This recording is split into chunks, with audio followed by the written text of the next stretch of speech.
Hi, and thanks for tuning in to our live radio show. Moments of Clarity with Tiffany will begin in just a few moments. Please stay tuned.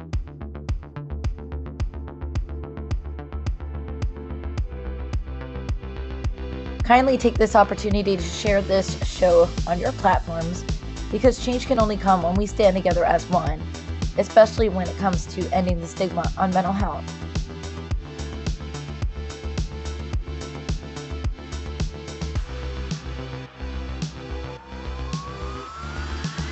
You are not alone, and help is out there.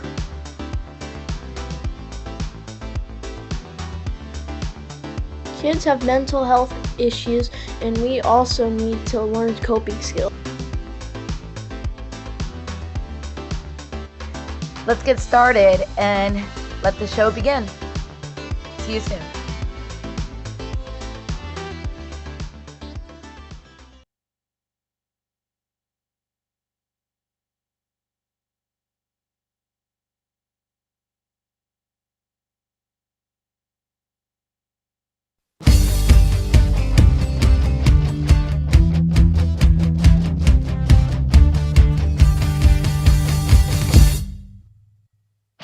Don't put yourself down, time for a change. Believe in yourself, time to rearrange. Be your best friend, bring hope to your day. Lose your critic, get out of your way.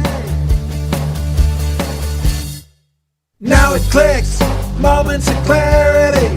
Now I hear moments of clarity.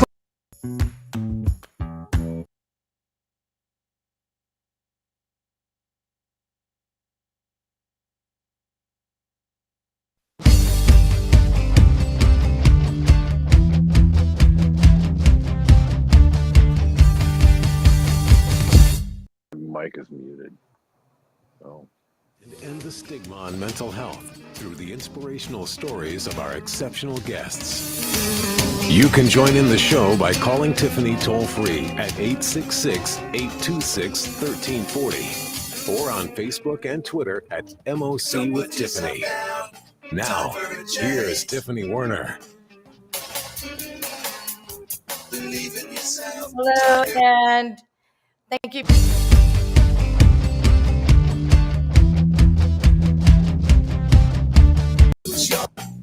It's Tiffany Werner. I'm a licensed mental health counselor, and I'm your host. And today I've got some really exceptional guests that are discussing grief and loss. And well-known John Farley, exceptional actor, comedian, improv, and also you might know him from as the brother of Chris Farley from Saturday Night Live and other movies as well. And who passed away a while ago. Anyway, we're going to be talking about grief and loss. And Grant Garry here has directed a film that we're going to be talking about. And before I get all into that, I want to say hi to Ed behind the camera. Hi, Ed. And a happy Friday, everybody. Hey, Ed. Yay. Hey, Ed. Howdy. Happy Friday. I just There you watched are. Joe Dirte the other night. Dear Tay, don't try and church it up, son. How's everybody doing? You saw Doing well, well, thank you. I guess. Joe Dirte. Dirt. Come on, Tiff. But- I was in Joe Dirt. wasn't in that. Yeah. It's the Who's that, the executive security version, guard? you know? Oh, yeah. I asked Spade if has a line of clothes, and he has a one T-shirt that says Dear Tay. And I go, ooh, can you get me one of those? I get in the mail Joe Dirt 2, a Jack Daniels bottle with Joe Dirt 2 on it. And I go, I wasn't even in that movie. I wanted the Dirt Tay because that's the line I used. You'd really look good with the mullet wig. That would look cool. That would Tried that look over COVID. It didn't work. Yeah, we all did the mullet at one point. No, but you really did it, Ed. And I'm talking about he had a wig. I got pictures of Ed. Oh, no. I've got pictures of Ed with the wig. I mean, with a mullet. I needed the money. Shh. On a scooter with Ugh, socks up to his shins and a helmet and a cigarette. that is not me. Okay. That is not me. Speaking of Ed, grief on his and scooter, loss, scalping Marlin tickets. I don't know. I made that No, up. no, no, no. No, and I it's not me. often whether it was a scooter or a motorcycle. He swears it was a motorcycle. I don't know. I think it's a scooter. Right, one of those Vespas. Okay, no. I do have a scooter. It's not a Vespa. It is a 150cc. It does like 55, 60 miles an hour. Very Wow. Okay, it's not one of those. You ever see the ones that people like? They look like they're having a bad bowel movement where they're all hunched over like this and they're driving down the road. Ugh. Ed, That's does it not- have tiny not that. wheels or larger? No, it's got motorcycle large wheels. It's got large wheels. All right. Well, that's legit. There you go. There you go. The tiny wheel Yeah. ones that you can't, those are scooters. Yeah, you just want to get out and push. Yeah. You see those poor things? You see a big old guy on a little scooters, you just feel sorry for that scooter. I know. I had a fancy big scooter I bought for my cousin who runs a little car company up there in Detroit called Ford. And he before he left, he used to work for Lexus, and then now he's CEO of Ford. But he had this really it's called an Aprilia scooter, really fancy, fast. And I bought that thing, and as soon as I got married to Jennifer, she was like, "That's enough. Yeah. Get rid of that thing." That thing went like I rode 70, that scooter 80 miles in an hour. Pasadena. You did, didn't you? Yeah, I did. Remember that thing? That thing was great. I took it on the highway and almost blew. A was truck would pretty blow in me the around. It was terrifying. Yes. It was really cool up the mountain and stuff like that. But anyway, let's stay on topic though, because we only have a short period of Right, time. of course. Go ahead. Come Anyway. on, Grant. Ed, Anyway, I'll talk to you later. You're welcome to call in with questions. 800-866-826-1340. 866-826-1340. And please say hi to Ed when you do.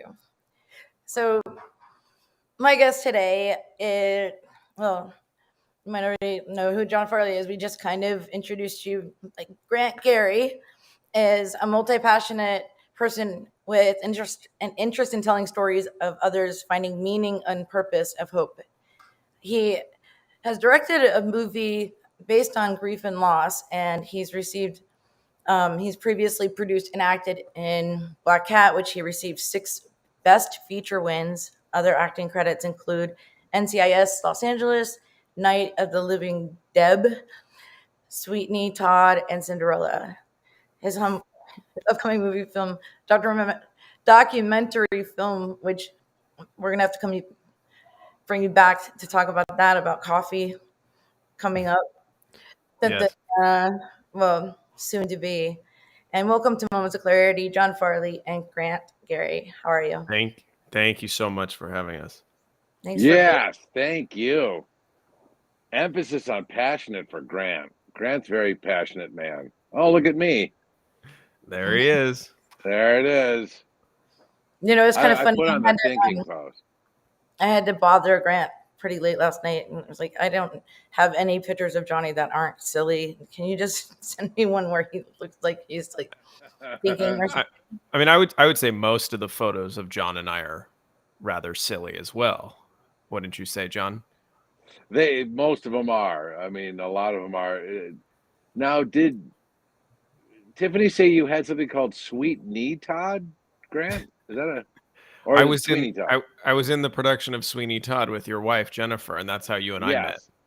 That's how you and I met. Exactly. Grant's got a voice like a songbird, I tell you, like a mockingbird. I left that out. Yeah. I do He's like very to good at sing. it. Yeah. John, he was in a film with your wife, and you forget how you met him. I know. No, I forgot. You're right. So Anyway. yeah.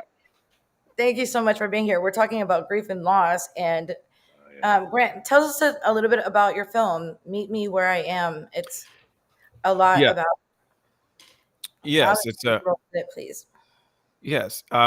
So like you said, it's about grief and loss. The opportunity came about. I was contacted by a nonprofit organization called the NK Foundation. The founder is Lisa Calls. Her son was tragically killed in a botched robbery back in 2018. They had seen another film that I had done, and they wanted to they wanted people to see what people who experience loss go through. And after a number of meetings, we concluded on making this documentary. And it's really I think as humans, we're more connected through grief than we think we are. I learned that from my dear friend, Dr. Julie Shaw, who also appears in the film. And it's something that is a universal experience. And it's something that no matter where you came from, no matter who you are, you will experience a type of loss. And I think if we can connect over something like that, we can get a little bit better at this thing we're doing here in society. You know, a lot of people don't like to talk about grief or loss, and they feel like in my clientele in my office, a lot of people, most people, think there should be a time frame on how long we grieve. And people are like, I should be over it by now, or why didn't I grieve enough, or why didn't I cry at the funeral? There's so many different forms of grief and loss that when you're grieving, and it starts with denial, bargaining, anger, depression, and acceptance. And we can go up and down those 5 stages of grief and loss, up and down throughout years. You think you're okay with it, and something can trigger you later on. I mean, for a second.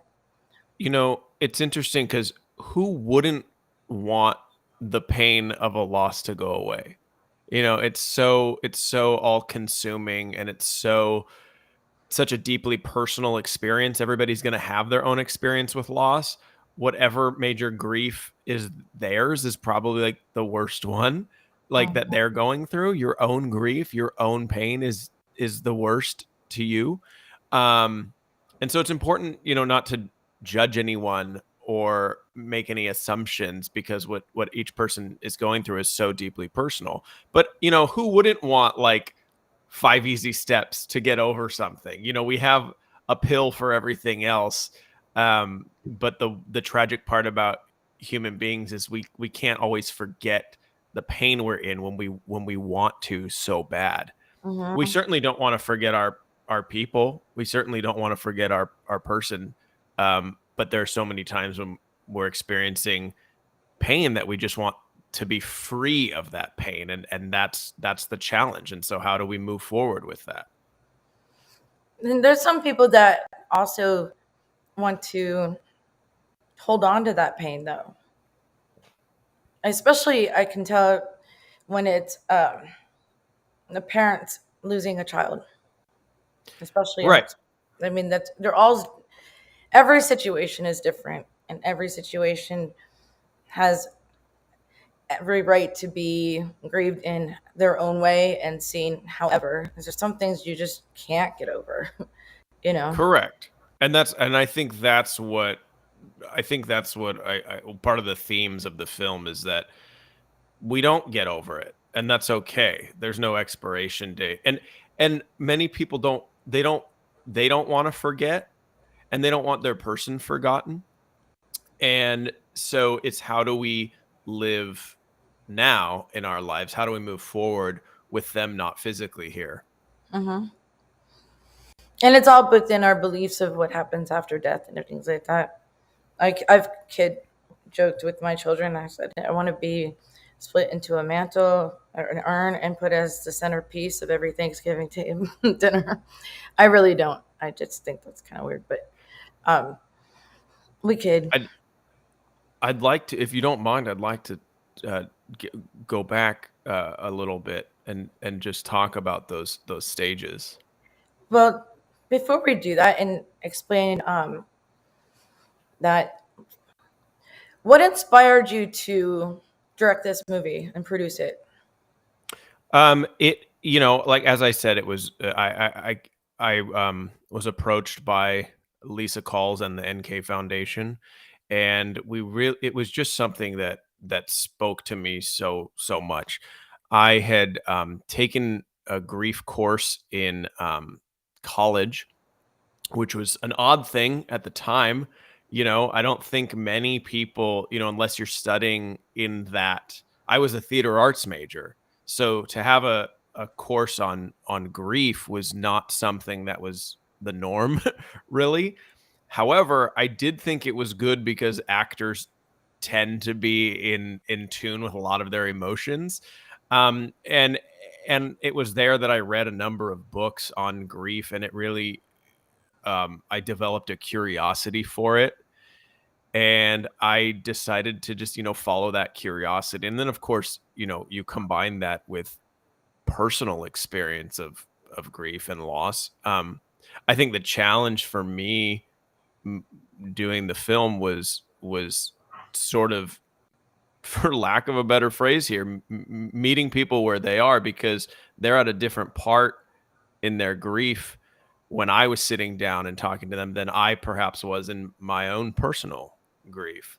And so it was really just using that space to just meet them right where they were on that part of their grief journey. So it wasn't inspired by something you were going through personally at first, but more so what you had read and thought this needs to be discussed more?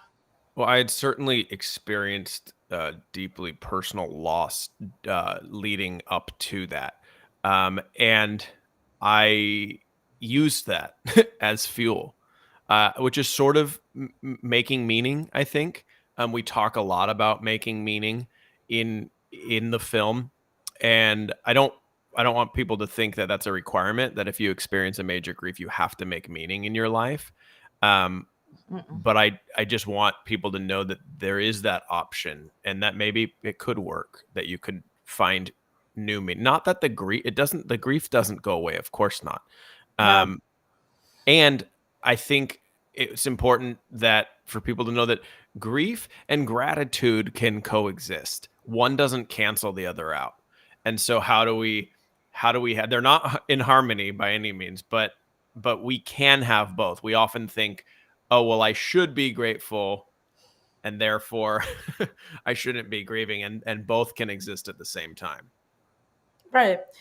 Well, I told you I lost my parents at a young age, and pretty much it's what transpired me into being a therapist and hosting this radio show, Ending the Stigma on Mental Health, because a trauma can derail someone from their path, especially if it's very painful. However, I do appreciate the time I had with them, and I feel like it was for a purpose somehow, but it took a long time to get to that point mentally for me to look back and say, maybe that's why this happened, because that was not my mindset for a little bit, Well, grief changes us. It changes us. It sparks new ideas in our life as we move forward. It changes what we thought was. Grief is oftentimes a loss, something removed from our lives that was unwanted on our end. And so we do change, our identity changes, like who we were to the person changes, and it's uncomfortable at first. And we are no longer the same without that person in our lives as well. Right. And so how do you move forward when you thought something was going to be part of your life for so long? Yeah. And there's so many things that we could say about that. Call in if you have anything you'd like to share to join the discussion or ask questions. 866-826-1340, 866-826-1340. And we'll be back with Moments of Clarity in just a moment. Stay tuned while we take this short break.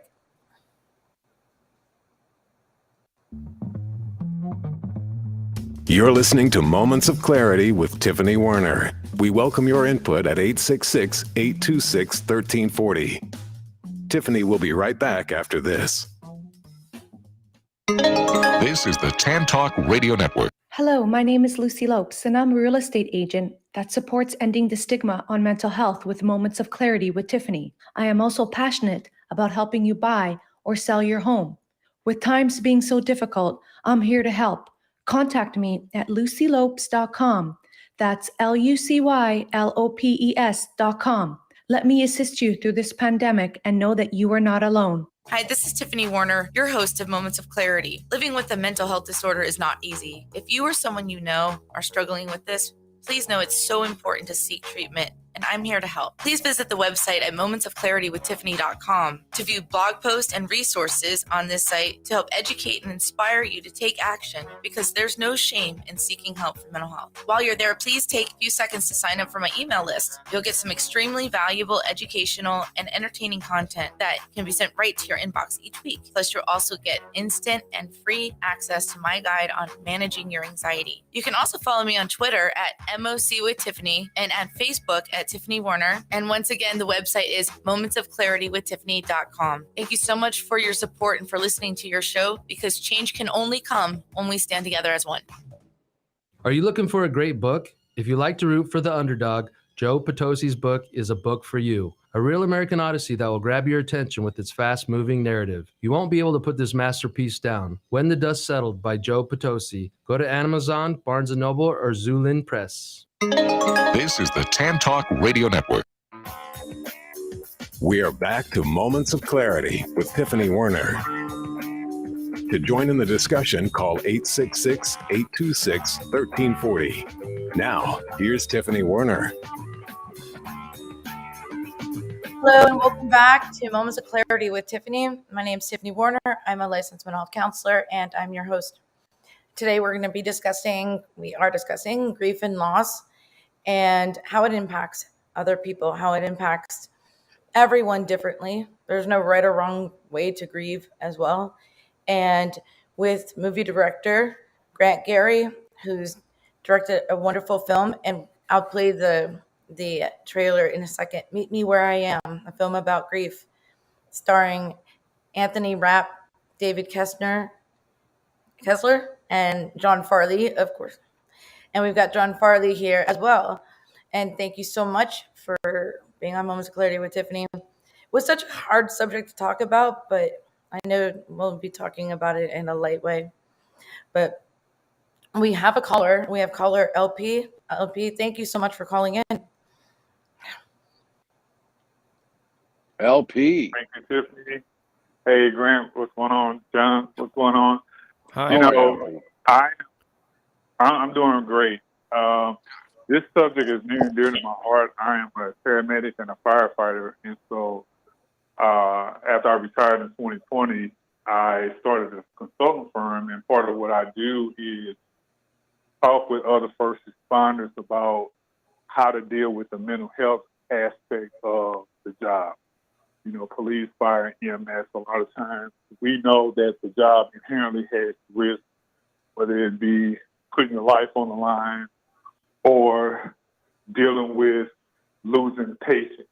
And I remember the first time that I, quote unquote, lost a patient, I was in paramedic school. So this was back in 2008. And I remember we worked on this lady for probably about 40 minutes.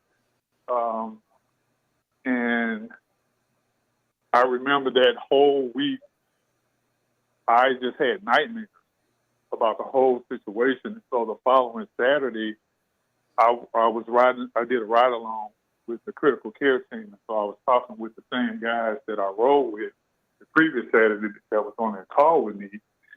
And one of the things I said, you know, was there anything that we could have done differently?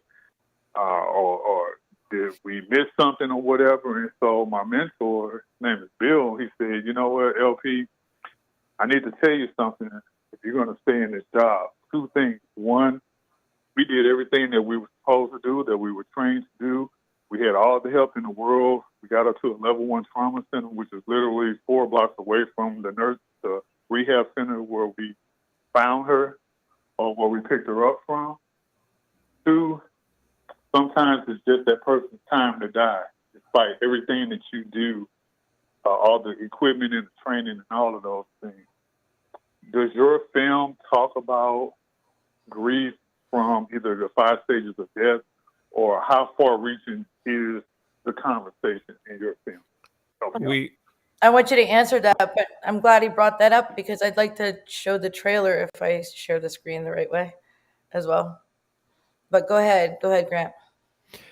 We do certainly talk about the stages, and it's important for me to sort of, for lack of a better word, debunk them.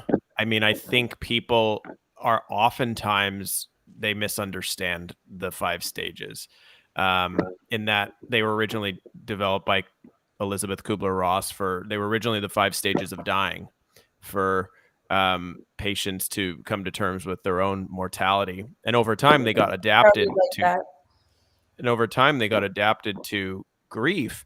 And so we kind of all thought, oh, if I go through these 5 stages, I'll be okay. And that's certainly not how that works. They don't come in order.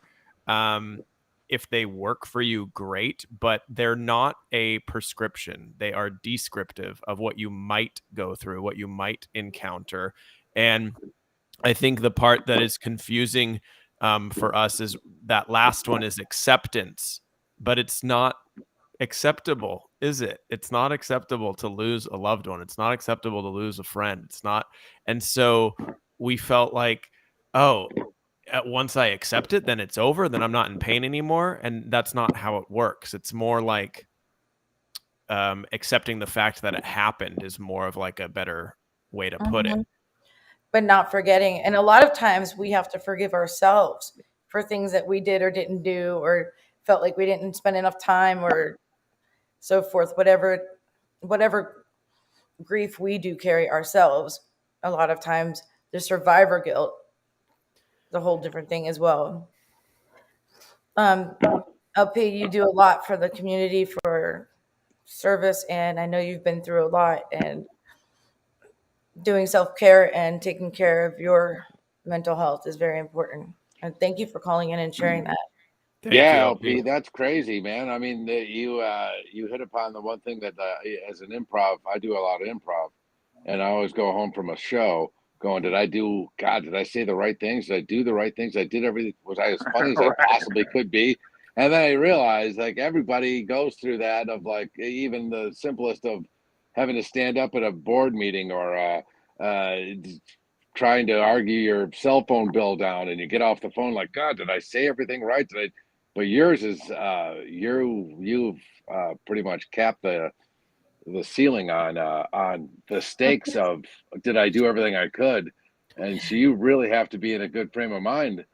But yeah, you did everything. You've got all the tools. So and LP, lowering your credit card bill is up there with grief and loss of losing a loved one. No, I'm trying to say, like, when you're ending the call of the credit card, you think, did I do everything? I'm trying to incorporate that mindset to everybody in the world, and that would be the smallest amount of things. Is, did I Starbucks Frappuccino? Did I explain my order completely correct? I don't even know. I don't know why I got into an argument. Maybe losing a credit card is, and having a credit card. Or it's like I don't know. I think LP's at the top list of that's walking away of, like, did I do everything I could have in that situation? Yeah. Well, and LP, I just want to mention that you had said something about having the nightmares and having those feelings, and I think it's important. It's so important when we have those moments to. I can't stress enough to reach out to a trusted friend, a loved one, a counselor, anyone that you can just discuss it. Because John talks about it in the movie. I don't know if you remember, John, about not keeping it bottled up inside, because that could, of course, manifest in more negative ways as we move forward. Yeah. And I do it through humor. So I'll bring it up, just so we don't be silent about it. Johnny, I think I'm going to call you out on this. There's a lot of grief and sadness, but you're a comedian, and your defense mechanism is when things get too serious, you make light of it, because when things are too serious for too long, it probably makes you uncomfortable. I'm the same way. Yeah. I'm sarcastic a little. Yeah, it's a combination of trying to go up to the line of what's socially acceptable to bring up, and also getting out uncorking that bottle so I don't explode someday on a Starbucks worker. I'm just kidding. Why did you bring Never us done Starbucks? Anyway, I don't know. I'm trying to get you're welcome to sponsor the show, Starbucks. We are not putting you down. I meant, how about a toll booth operator? Anyway, okay. What? I don't know. Thank you, LP, for calling in. And Thanks, LP. And Thank you, thank LP. you for Anytime. So thank you so much. Let me see if I can share my screen and play this trailer. Let's see if I can do it the right way. You guys tell me if I'm actually playing it the right way. In a second. I just realized, hold on. No, I can't do it like that. Give me a sec. We're going to do this. We were trying to download it, but Technology, Tiff. It's not easy. it's just there we go. Look at that. I kept getting the. How would I define grief? I think I'm still trying to figure out that definition. Yeah, grief. Grief's a bitch. Gotta admit. It's tough. Grief is incredibly individual. There is no, blanket, one size fits all for everyone. People will say, how long's my sister going to grieve? How long's my husband, my wife going to grieve? My loved one going to grieve? And I go, how long's the person going to be dead? Because if they're going to be dead for a long time, you're going to grieve a long time. Do you only want them to be a sad story? Can what they were, what they meant, the pride that I have, that my love for them is still so present, it hasn't faded, it still can pain me, to get to where you can still find enjoyment out of their spirit and what they mean to you and what they meant to you. We want to do right by people. We want to take care of people. And when we're put in a situation where we might do something that really hurts them or really harms them or isn't 100% the right thing, it's really challenging to just show up and be, period. And just be comfortable, be present, and have these conversations in ways that are comfy and safe. This is our experience. This is what it's like, and we sort of don't get it till it happens to us.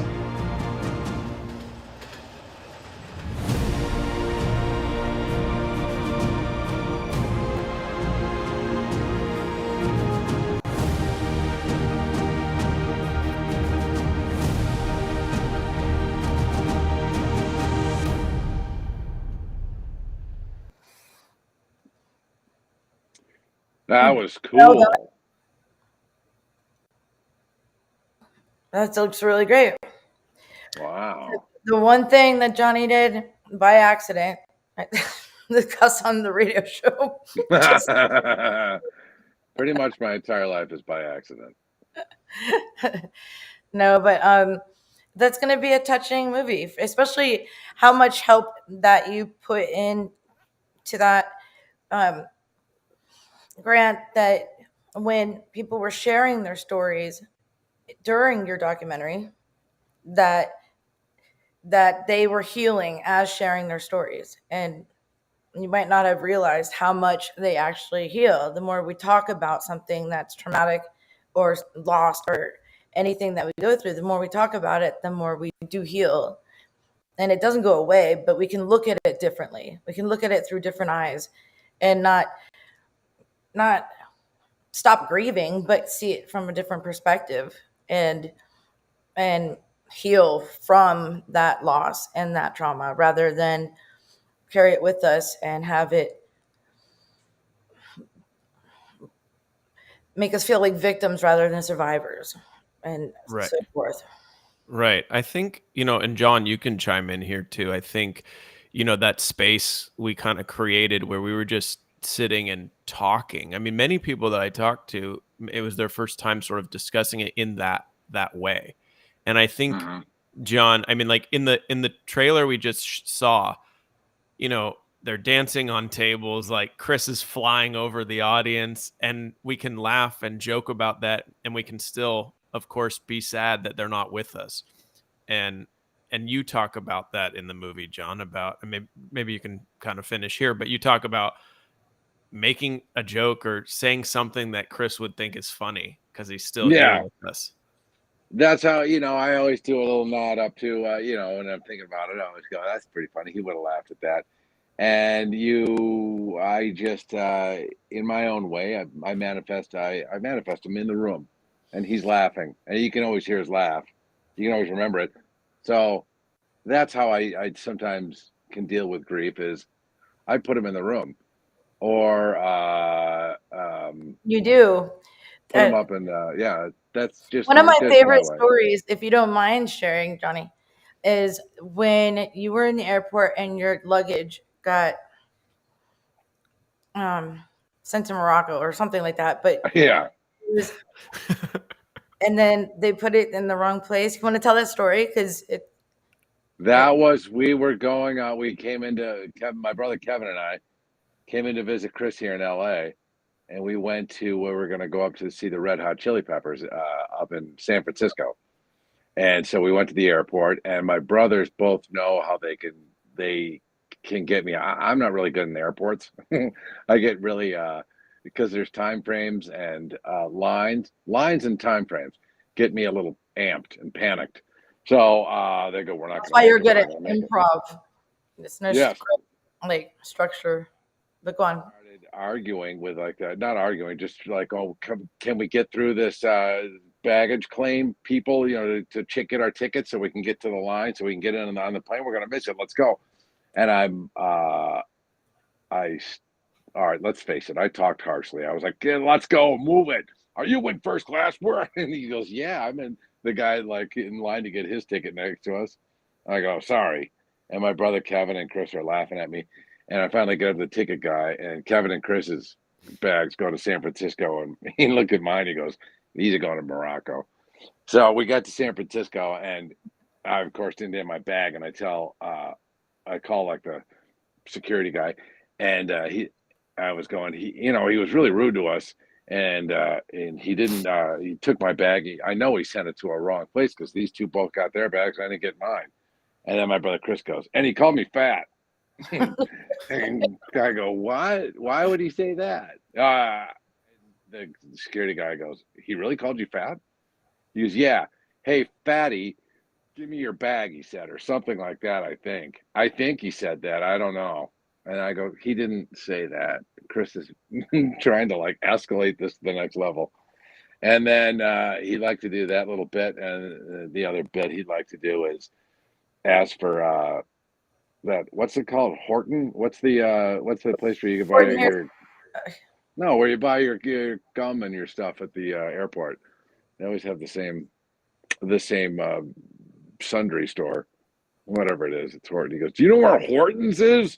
And he takes a fall, and he loves to fall, and everything in his bag goes spilling all over the floor.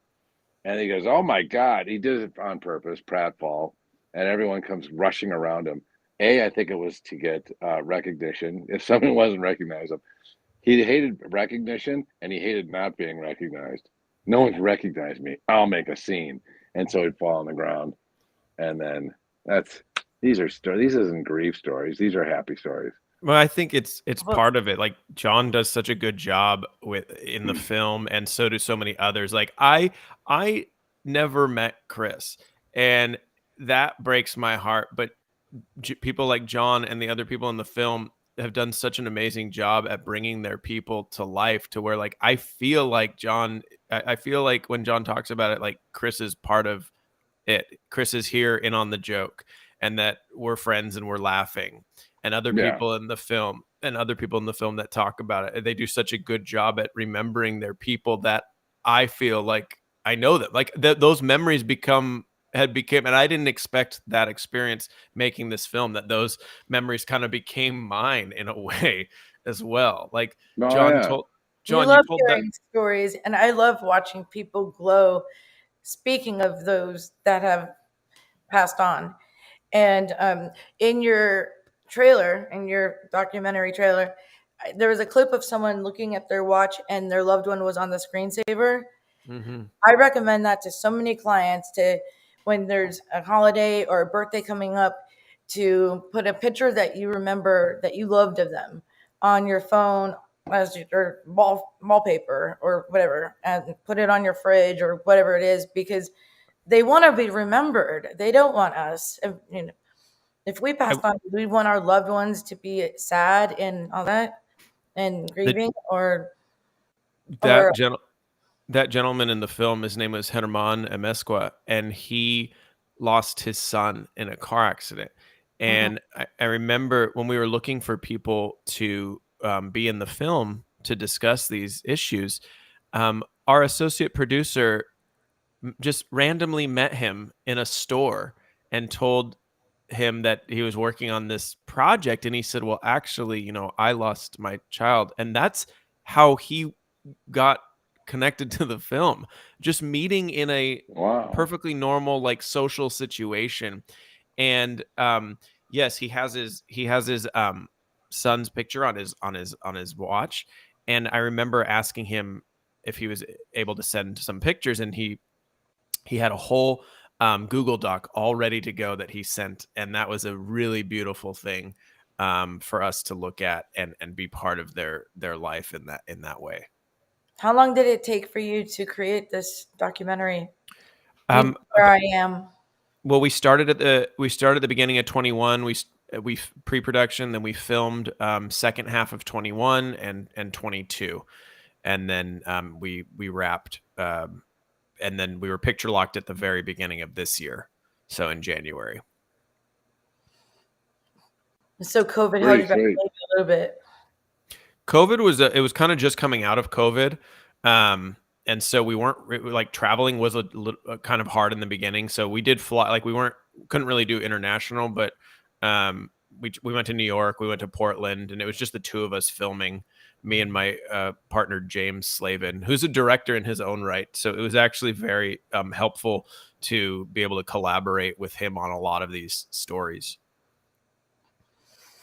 And it must have been heartfelt and helping them through that. I wrote a book on adult survivors of incest and child abuse, and they healed through the documentary. As I said, it's a documentary and a self-help book. But anyway, it's time for a second break. And second break. This is sorry. I was gonna say I don't have a iWatch to put a thing on, but I dress my kids in Matt Foley and have them say, "For God's sake, when are you gonna take us to school, Dad?" And I'm like, "That's good." Never mind. Just kidding. Sorry. That was my big one. Last night I was like, he was getting into deep thought, and his clock goes, "It is 9:30." And speaking of time, we'll be back with Moments of Clarity in just a moment. Please stay tuned. We will return to Moments of Clarity with Tiffany Warner after these messages. This is the Tan Talk Radio Network. If you are like most people, you worry with the financial challenges you face today. How do you protect your family from financial ruin? How will you reduce your liabilities and get out of debt sooner? And how can you deal effectively with the constant changes in your job, your career, and your business? Overcoming your financial challenges is like building a house. You must build from the ground up. You must learn how to make more money, save more money, grow your money, and protect your money. Forever Forward Financial specializes in teaching you these 4 basic money skills so you can achieve your dreams and end your worry. Call us today and schedule your complimentary, no-obligation meeting to discuss your needs and concerns. Call Scott Bigley at 727-422-7761. Hi, this is your host, Tiffany Warner from Moments of Clarity with Tiffany. I want to thank you for all your support on ending the stigma on mental health for over the past 7 years and with over 600 episodes, as well as several award nominations and placing as a finalist in 3 categories on the People's Choice Podcast Award last year. If you're listening to this on audio, please visit and subscribe to my YouTube channel at Moments of Clarity with Tiffany and enjoy viewing previous shows in case you missed any live. If you're interested in advertising and would like to promote your company, it is affordable and an effective way to get your company the attention it deserves. I also welcome potential guests as well, and all information can be found on my website at mocwithtiffany.com. Thank you again for your continued support, as change can only come when we stand together as one. Hi, this is Tiffany Warner, your host of Moments of Clarity. I'd like to give a shout out to musician-songwriter Don Lawson, who wrote, produced, and performed all the vocals and instruments on my Moments of Clarity theme song. Don gained his inspiration as a mental health counselor himself. He's always looking for artists to record his songs, and you can hear more of Don's music at reverbnation.com/Don Lawson. You can also check him out on Twitter at Don Lawson Music. Thank you so much, Don, for your contribution to Moments of Clarity and ending the stigma on mental health. It's awesome. This is the Tan Talk Radio Network. Now back to Moments of Clarity with Tiffany Warner, licensed mental health counselor. To engage in the conversation, call 866-826-1340. Here's Tiffany. Hello and welcome back. If you're just tuning in, this is Moments of Clarity with Tiffany. My name is Tiffany Warner. I'm the licensed mental health counselor, and I'm also your host. Today we got Grant Garry, director, actor, not quite author yet, inside joke, and a singer, musician, roller coaster, carny. No, I'm just kidding. I made flyers. Did you say carny? Carnival person. I don't know. He throws pixie dust at the tilt-a-whirl. I had to redo the flyer a few times because I read it wrong. Like, he's interviewed many authors, but it wasn't one, so I had to redo it. This thing, I put actor, author. He's like, I'm not an author. Anyway, I'm like, I thought I read it. Actor? I'm kidding. We try. And John P. Farley, if you've ever seen, he's got cameos in pretty much every. I forgot to give you my updated resume. There was Little Wrong Missy, and the last one I did was Home Team on Netflix. And then I got another Sandler movie coming out called Leo, which is an animated movie about a fifth grade pet that is a lizard and a turtle. And Leo and the turtle and I just play multiple part roles in that. It's going to be kind of funny. Well, that's not going to be out of character for you. Not at all. Not at all. Here, speaking of which, I was talking to Grant, and I was saying, that's the one thing I was at funerals, when you're at your own funeral, a funeral for that you're a part of, when somebody comes up and goes, my condolences, and you're always like, that might as well just say, where's the roast beef? Is there going to be a buffet line after this? That's always funny. That was a tough thing that I wanted to tackle in the film, and we do address it. I know when I experienced my own personal grief, I couldn't stand some of the things people said to me, and so I felt like, are there better things to say to people in grief besides my condolences? I'm sorry for your loss. Everything happens for a reason. Those are some of those. They're in a better place. They're in a better place, and right. And it's like, I know this crap happens, and I can't cuss on the. We have 4 minutes left. I didn't mean to cut you off, but we're gonna go virtually a cappella without the radio. We got to close up the radio part right now, and we're gonna stay on virtually to answer and address some of these live chat questions really quick, if that's okay with you guys. Yep. John's looking at me like, what? But Grant. I know. I had a surefire way to get over grief, but it takes 5 minutes to. But never mind. We'll do it later. I just wanted to. So let me wrap up this show, and then we'll come back. And if you are listening in the car or on a radio or anything, just log into Moments of Clarity with Tiffany on YouTube. It's probably the easiest way to find us. And we're on Facebook. And get tickets to the premiere. Well, no, get tickets to the premiere. So the tickets are You can just watch. Oh yeah, at the Chinese Chinese Theater. PM. And you can find everything at meetmewhereIam.com, if I'm not mistaken. Correct? It's actually on. We have an Instagram page which will have everything in all the links in the bio. So Meet Me Where I Am Film on Instagram. Meet Me Where I Am Film. You sent me a lot of stuff. We'll get into that. Let me close up the radio show before Ed. Sounds good. Has to be rude to people he doesn't want to be. Ed. 2 minutes. Anyway, thank you guys for this. If you want to continue watching, we'll just go on 15, 20 minutes, ask questions. And there's a lot of good comments and shared stories in the chat that I'd like to address with you guys too. And thanks, Tiffany. No more calling in live. We're going to close up the radio show. Thank you, Ed. Thanks, everybody, for tuning in audio. And find us on YouTube, Moments of Clarity with Tiffany. And we're going to continue live. YN now. And heck yeah. So anyway, be kind to yourself and to a stranger. You never know what they're going through. We'll see you next Friday. Next Friday, I actually have the canine mentalist, pretty much like the dog whisperer. He's got all the answers to how to train your dog, and he's trained many celebrity dogs as well as mine. And I'm looking for the veterinarian mentalist. And Ed's got his camera on, but we're going to wrap up the show now, everyone. Thank you so much. See you next Friday. Moments of Clarity with Tiffany airs every Friday, 12 to 1 p.m. Eastern Standard Time. I got one for John. Yes. This is a big old frozen chunk of poopy. Joe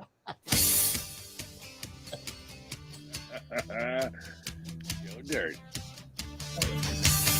You weren't in that film. You keep bringing up Joe Dirt. Let me wrap up, and you guys hang tight. We'll be right back. Thanks, Ed. Moments of clarity to yourself, be kind, it will please your mind. Find your joy, trust in you. Put in the time, you'll see how you grow. Many kinds of love, you get to define. Find self-love. Don't put yourself down, time for a change.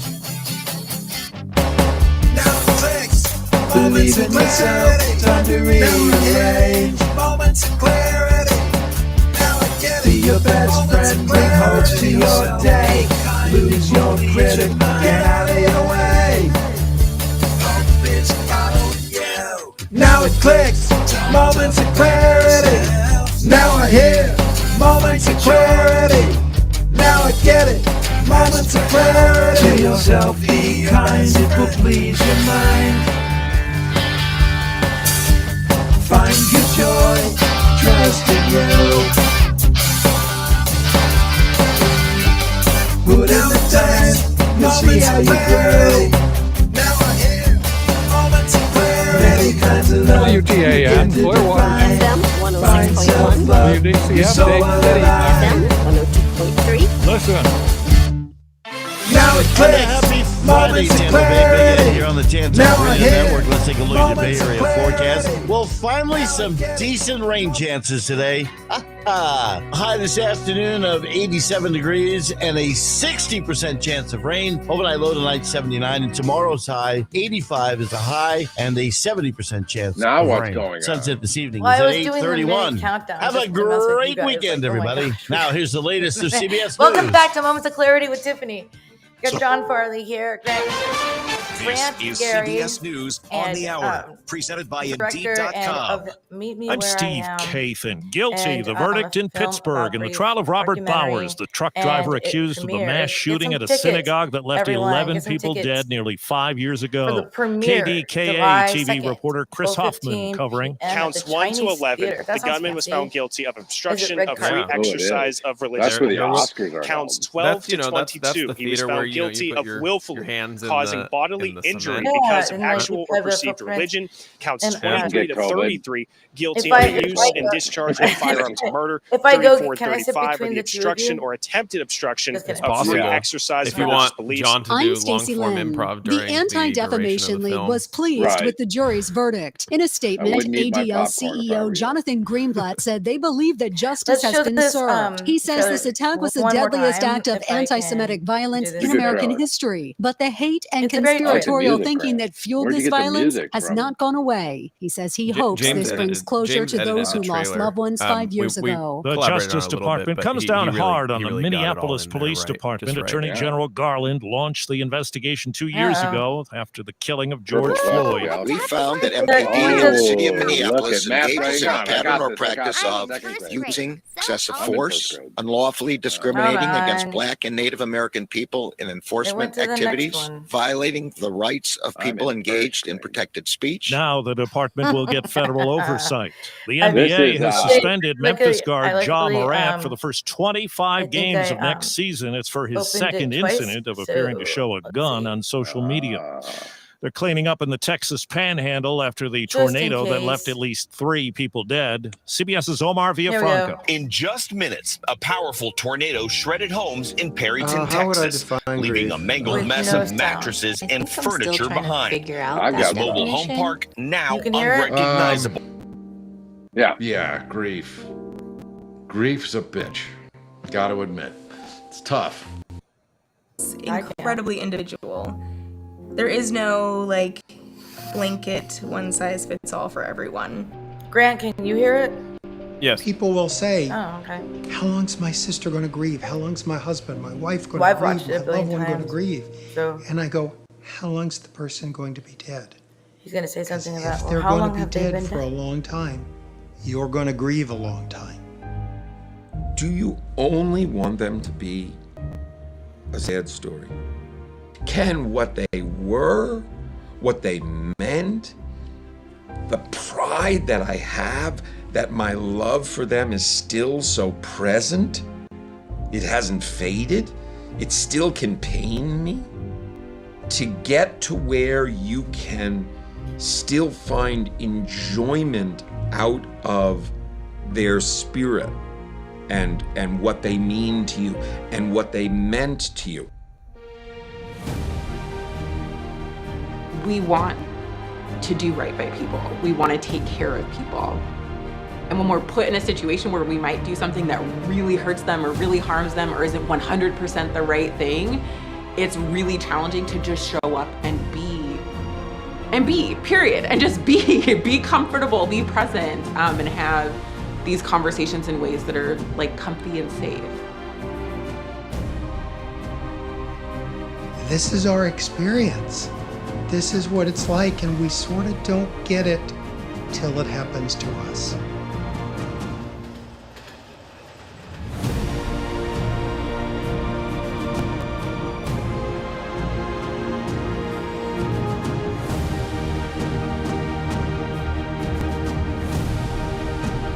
Who is that on stage, Grant? That was like On the with stage, red shirt, dancing on the stage, yeah. on the Yeah. table. That was Anthony Rapp, actor Anthony Rapp that was his time in the Broadway show Rent, which was very, very popular. Still is a very popular show. And Anthony discusses the loss of the writer of the show, Jonathan Larson, who created Rent. And during that time, he also lost his mother. And I had talked to Anthony a number of years ago. He had written a book about that time. And so I reached out to him in production, and he agreed.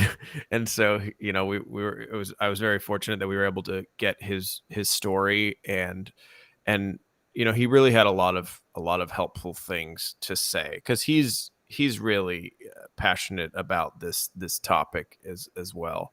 And you know, he says something in the movie about you know, that you mourn the loss of them, but you also mourn who you were to them, and so that goes with them.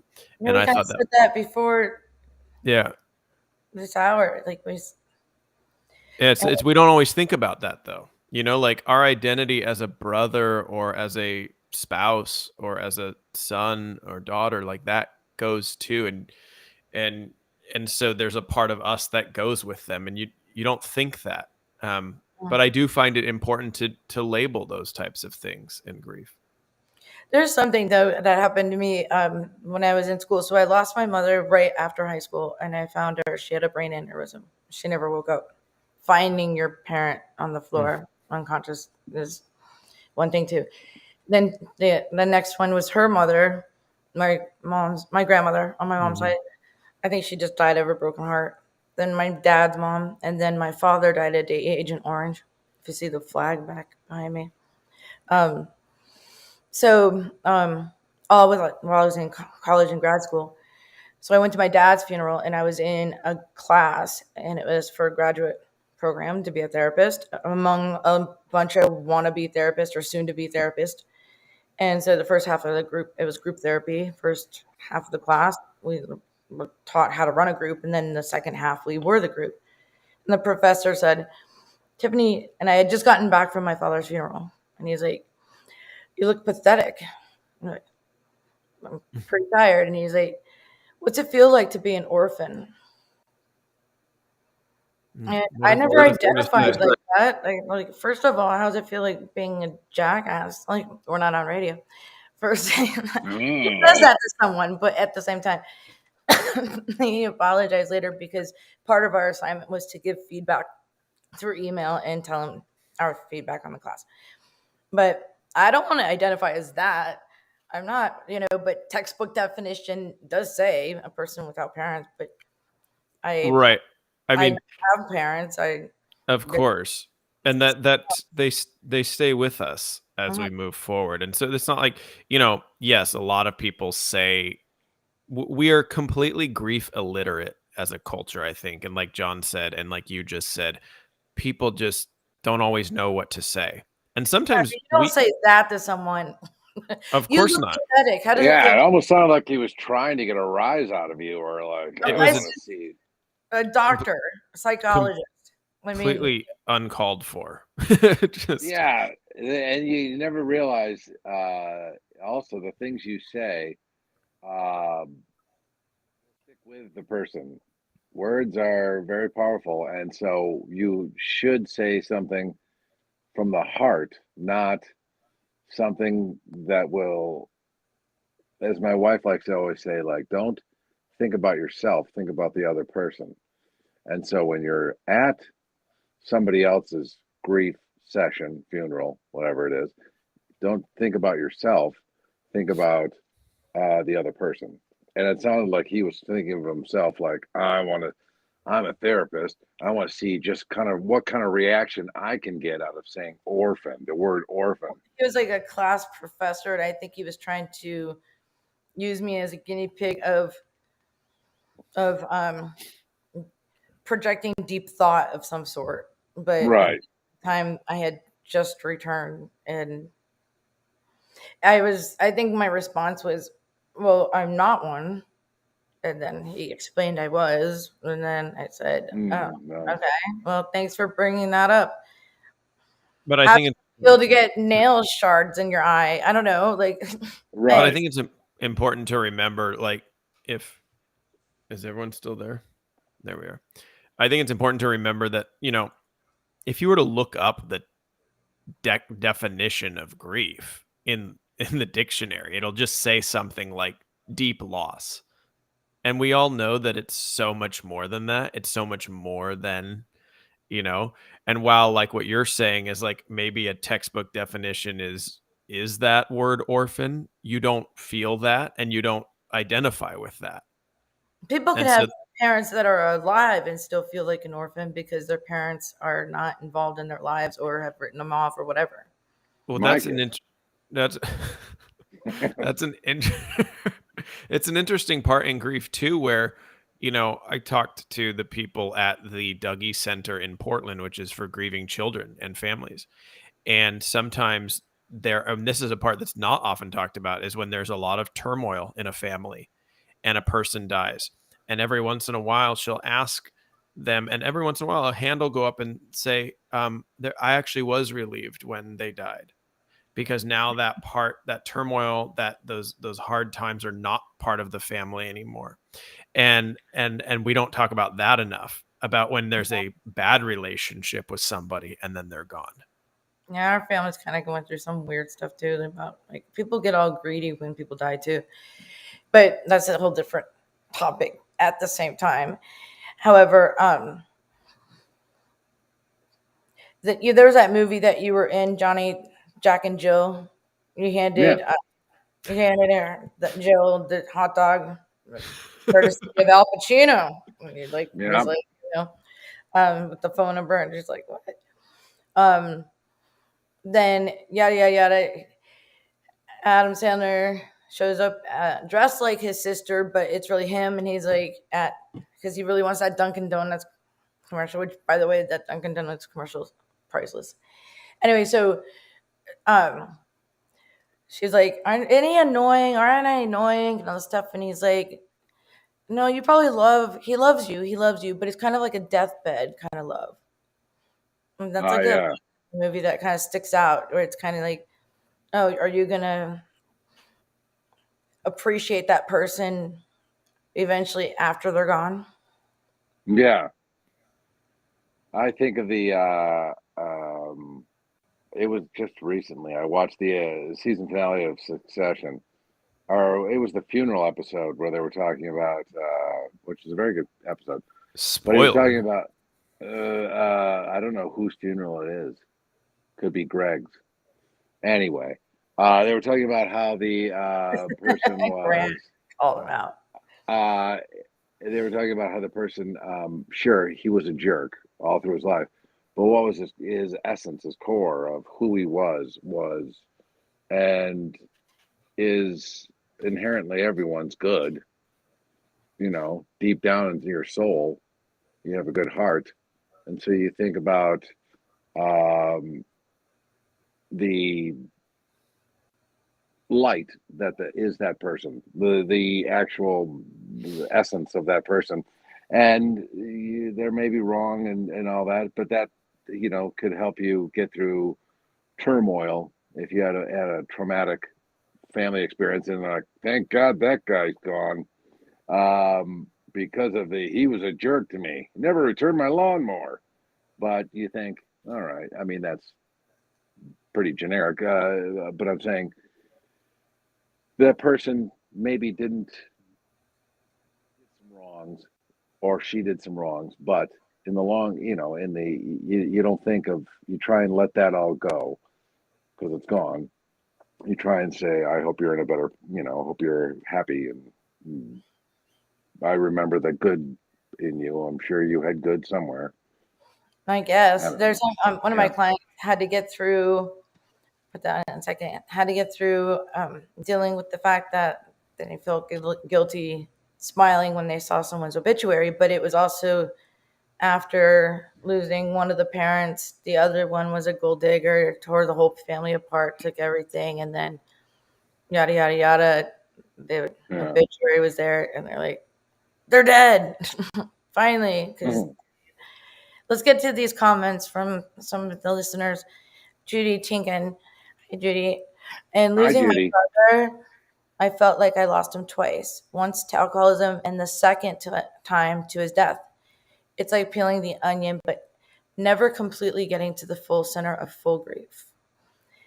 The what ifs and the what I could have done, this or that. I found just letting myself have the emotions was the most healing part of the process. Yes. Well said for that, Judy.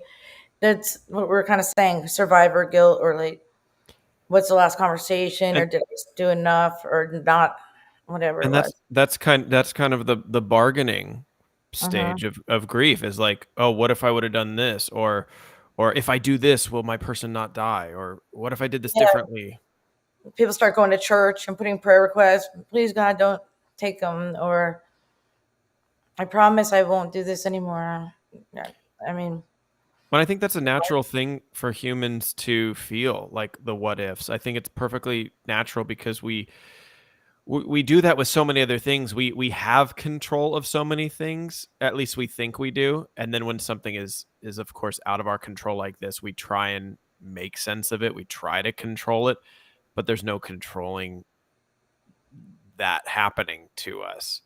And it's a tough, I think, John, you kind of discussed a little bit too, like with Chris, and how, he went through a number of rehabs and stuff, of course. Oh yeah, first as well.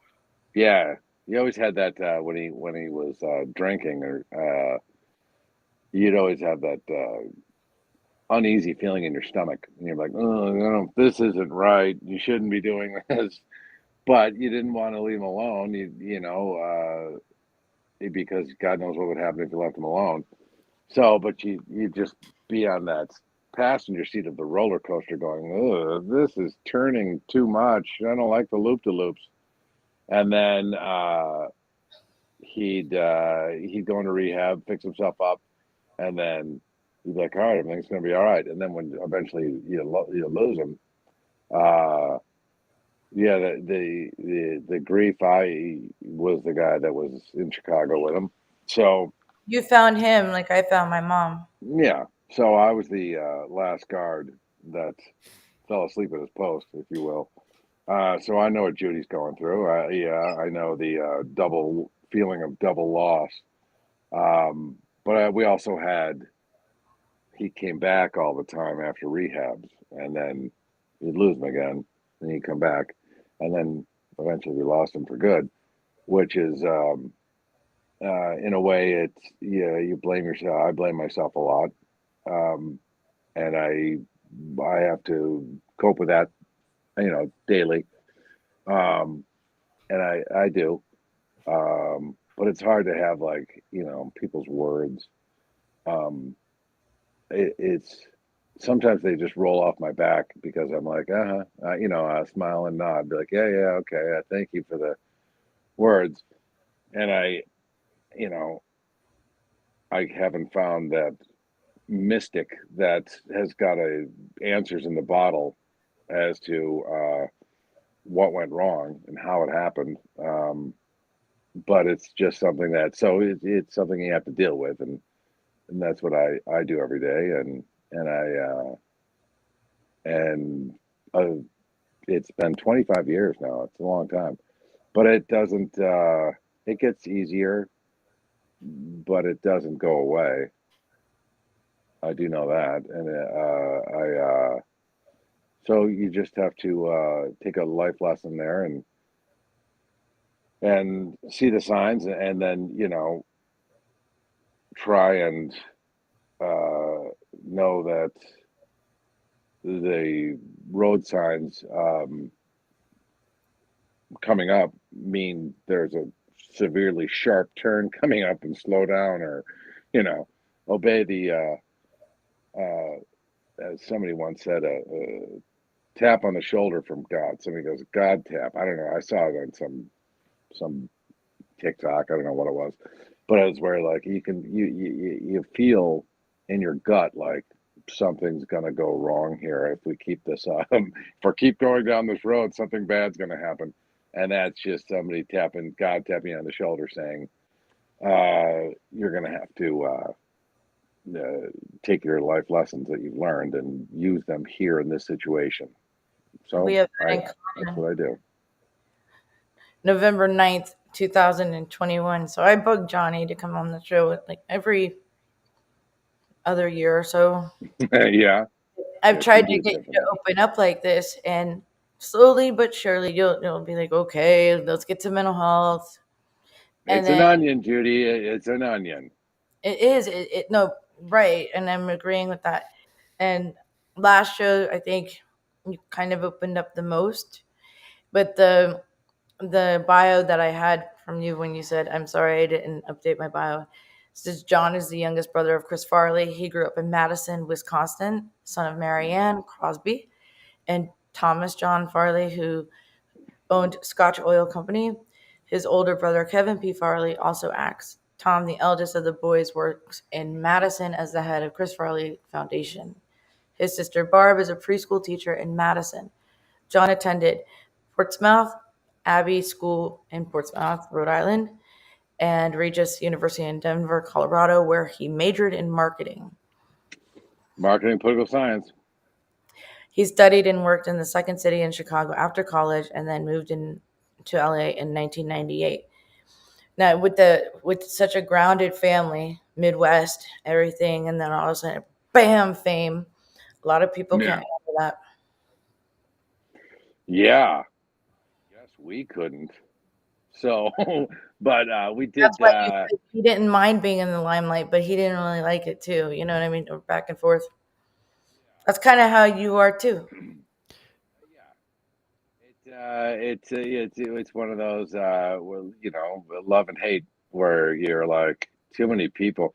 I remember we went into a store in the Water Tower, which is a big shopping mall in Chicago, and we walked in there, and it was you know, in a mall. It was like how the stores are, like a whole wall of glass to look into the store. You can see what they have in the store.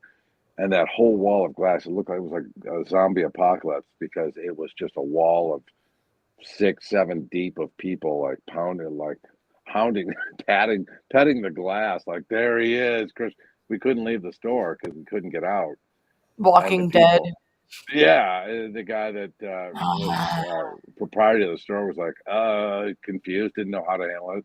And at the Dunhill cigar store in Chicago, in the Water Tower. So they're all like, maybe you can go out the back? I don't know how to get out of here now. You mean when you found him? No, I'm saying when we were just playing. Well, they escorted you out the back during that time too.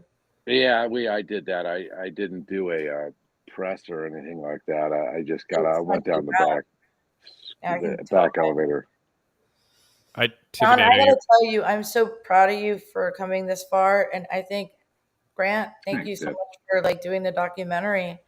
I like to say maybe I had something to do with peeling the onions, because I kept trying to force him to talk about it little by little. I forced him pretty good. Yeah, I think Grant really forced me. I felt like it was something that would be good for John. And John, I don't know if you felt good about that space. I did. Yes, I did. It was a great space.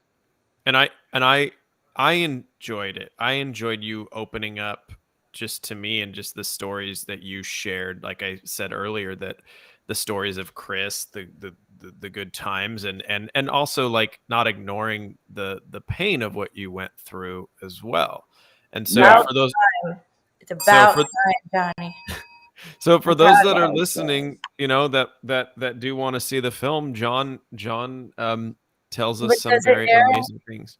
Yeah, and I mean, like, you can watch previous shows from Moments of Clarity where basically he just makes fun of me to like distract me from asking him serious questions. And yes, if you ever have a child or somebody that doesn't like to talk about grieving and just jokes around, yeah, I'm the same guy. But you know, those people turned it on me, definitely feel.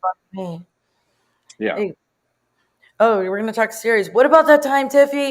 Like, guys, thank you for staying late, and thanks for everyone with the captions. I highly recommend. Please rent the film. Please, Grant, tell us. I know it's buy tickets now, but if we can't go to the premiere, then what? Is it going to be streaming on Amazon or Netflix or Hulu? It's going to right now. The like you said, the premiere's coming up Sunday, July 2nd at 12:15 at the Chinese Theater. You can get tickets at danceswithfilms.com/meet me where I am with dashes in between. You can go on our Instagram page at Meet Me Where I Am Film, and in the bio it'll have links to all things like interviews, podcast tickets. So what I can say is this is the kickoff through the festival run, and so there will be probably some East Coast screenings as well within the next couple months, as well as just across the United States and possibly in other countries. And the hope is once it has our festival run that it will land and have a home on a streaming platform. We want it to be easily accessible. that purchase one of those premiere tickets and mention the words Moments of Clarity with Tiffany get selfie opportunity photo ops with John Farley and Grant Garry. Nice. Yeah. All I'm right. just bring that for I'm pretty much pimping you out, but anyway, yes. Right. On a red carpet. I'll do it. I will do it on the red carpet. All right. Well, Tiff, thanks so much for having us on. I'm going to exit the show. Can you guys hang out just 1 second? And everyone tuning in, thanks for staying the extra time. I thought we should go a little bit deeper into it. We were kind of get off track because Ed always gets excited to see Johnny. So 10 minutes of it was not saying anything bad about Ed, but 10 minutes of Ed's it was the best. He is, but we were like trying to talk about grief and he was making you all laugh and we're talking.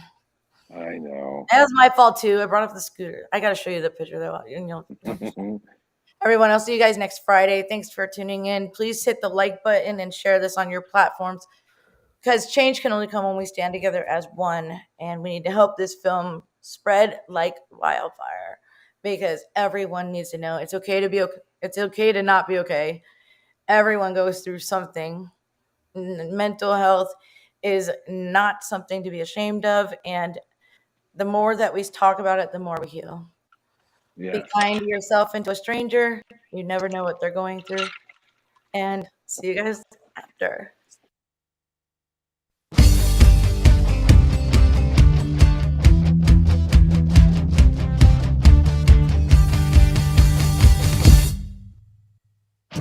Don't put yourself down. Time for a change. Believe in yourself. Time to rearrange. Be your best friend. Bring hope to your day. Lose your critic. Get out of your way. Now it clicks.